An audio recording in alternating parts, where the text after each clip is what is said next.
நிறுத்திக்கோப்பா. இந்த மாதிரி மாங்குன்னு மிதிச்சுக்கிட்டே இருக்க வேண்டியதாங்க.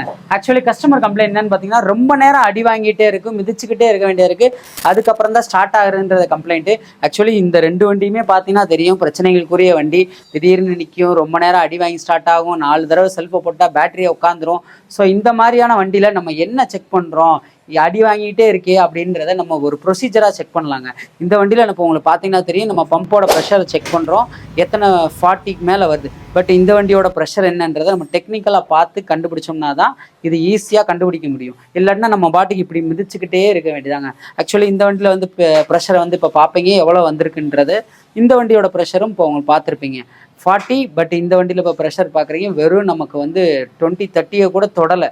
ஸோ இந்த மாதிரி இருக்கப்ப நம்ம வந்து கன்ஃபார்மாக இந்த மாதிரி நம்ம ஒரு பம்பு தான் பிரச்சனைன்றதை நம்ம செக் பண்ணிக்கலாம். பட் இது வந்து நம்ம ப்ரெஷர் கேஜ் இல்லாமல் செக் பண்ணி பார்த்தோம்னா பெட்ரோல் நல்லா தான் வரும். இப்போ பார்த்தீங்கன்னா தெரியும், பெட்ரோல்லாம் சூப்பராக வரும். பட் இதோட ப்ரெஷர், உண்மையான ப்ரெஷர் என்ன, ரிட்டர்ன் வால்வில் பிரச்சனை இருக்கா இல்லையா, அதெல்லாம் பார்க்குறதுக்கு பம்பு ப்ரெஷர் கேஜ் தான் வேணும். அதை ப்ரெஷர் கேஜை வச்சு பார்க்குறப்ப தான் தெரியுது நமக்கு வந்து இது ப்ரெஷரே ஏறல, ரிட்டர்ன் வால்வில் பிரச்சனைன்ட்டு. ஸோ இதெல்லாம் பார்த்தீங்கன்னா இப்படி தான் நம்ம ஒரு முறையாக ஒரு டெக்னிக்காக செக் பண்ணணும். இந்த மாதிரியான ஒரு எக்யூப்மெண்ட்ஸ் இல்லாமல் நம்ம செக் பண்ணோம்னா கண்டிப்பாக கடைசி வரைக்கும் இப்படியே மிதிச்சுக்கிட்டே இருக்க வேண்டியதான். கம்ப்ளைண்ட்டை கண்டுபிடிக்கிறதே ரொம்ப கஷ்டம். இந்த வண்டியில் பார்த்தீங்கன்னா பம்பு ப்ரெஷர்லாம் சூப்பராக 40 வந்துச்சுல, பட் இன்ஜெக்டர் கம்ப்ளைண்ட்டு. பட் இந்த வண்டியில் பம்பு ப்ரெஷரே இல்லை, நமக்கு பம்பும் வேலை பார்த்து போட்டோம், பக்காவாக ஆகிப்போச்சு. ஸோ இந்த மாதிரி தான் பார்த்தீங்கன்னா ஒரே வண்டியில் டிஃப்ரெண்ட்டான கம்ப்ளைண்ட் வரும். டிஃப்ரெண்ட்டான கம்ப்ளைண்ட்டை கண்டுபிடிக்கிறதுக்கு நம்மகிட்ட கரெக்டான எக்யூப்மெண்ட் இருக்கனால நம்ம ஈஸியாக இந்த வண்டியெல்லாம் கம்ப்ளைண்ட்டை அட்டன் பண்ணி கொடுத்துறோம். வண்டியுமே நமக்கு சீக்கிரமாக டைமும் சேவ் ஆயிடுது. A few moments later. ஆஹா, ப்ரெஷர் கேஜ் இங்கே தான் இருக்கா? சரி, நம்மளும் ஒரு தாட்டி செக் பண்ணி பார்த்துருவோம்.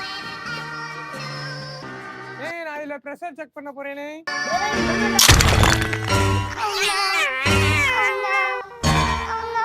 இப்போ இந்த மாதிரி தண்ட செலவு பார்த்தீங்கன்னா இந்த வண்டியில் நிறையா வைக்கும். நம்ம அவசரப்பட்டு கழட்டிட வேணாம். ஏன்னா இந்த வண்டி நிறைய பேர் தெரிஞ்சிருக்கும், பேஷனு, கிளாமரு. இந்த வண்டியிலலாம் டேங்கை தூக்கும் போது பார்த்து தூக்குங்க. ஏன்னா இது ஒரு அவேர்னஸாக சொல்கிறேன். இந்த பாட்டம் இருக்குது பார்த்தீங்களா, இந்த பாட்டம் டியூப் வந்து இந்த வண்டியில் அநியாயத்துக்கு கட் ஆகும். ஸோ அவசரப்பட்டு பண்ணிங்கன்னா இந்த மாதிரி தண்ட செலவு நிறையா உருவாகும். ஸோ பார்த்து பொறுமையாக நிதானமாக இந்த டேங்கை ஹேண்டில் பண்ணுங்க. ஏன்னா இந்த டேங்க்ல இது ஒரு பெரிய டிராபேக், இந்த டியூப் உடையிறது. ஸோ இந்த தண்ட செலவை பார்த்தீங்கன்னா தம்பி ஏற்றுக்குவாப்புல. தம்பி செலவா? Thanks for